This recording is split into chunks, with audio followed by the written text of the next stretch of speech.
Great. So OGP is an international multilateral partnership which has 79 country members and has been around for 8 years. Countries, these are the original founding members. You can see here some of the governments. Dilma Rousseff is there, Barack Obama, President Aquino from Philippines. They founded this, and countries do 2-year action plans. But 8 years in, we wanted to do a stock taking of whether this has all made a big difference and where the future goes with this work. So we did the first ever Open Government Partnership Global Report. It covers 3 things. The first of those is collective results. What has OGP achieved over time? And I'll talk about that for just a moment. Priority policy areas, and we'll dive into one of them, civic space here, and then member pages. What are individual countries doing about it? Our theory of change is that if members, meaning governments, know what their gaps are, they can find out where some of the areas are that they can improve, and in doing that, they can take new actions and close some of those gaps. I'll take you first to a member page. This is Albania. It's not actually, this part is actually real. We wanted to highlight the national flavor. What are they working on now? And what have been some of their major achievements? But beyond that, we also wanted to see how well are they integrating civil society? Have they brought civil society to the table to come up with new commitments and actions that they're going to do to open government? How much have they actually listened to civil society? And so we wanted to summarize that in a visual way.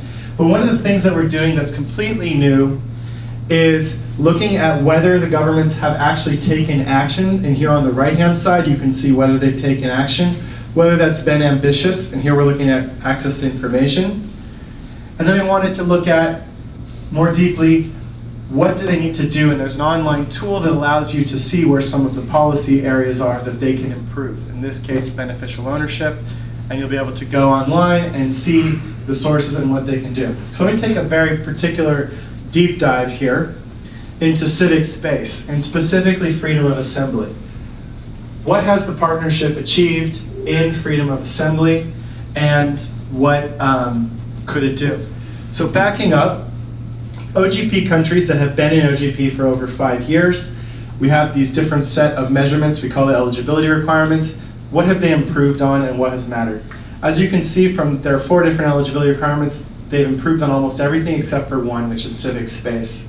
And you can see here, pink is actually countries in OGP that have declined in civil liberties, and blue is countries that have improved. It's a pretty stark picture.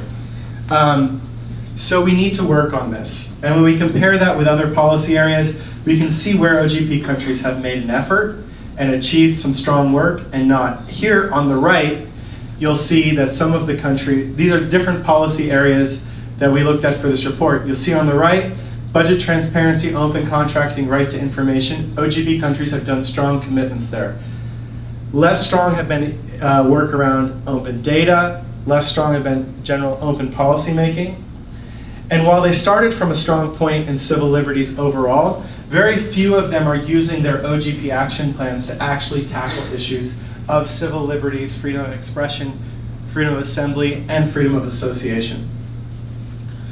You can see here, zooming in on freedom of assembly, which I'm using as an example, according to Civicus Monitor, over half of OGP countries have problems with freedom of assembly at some level in their government.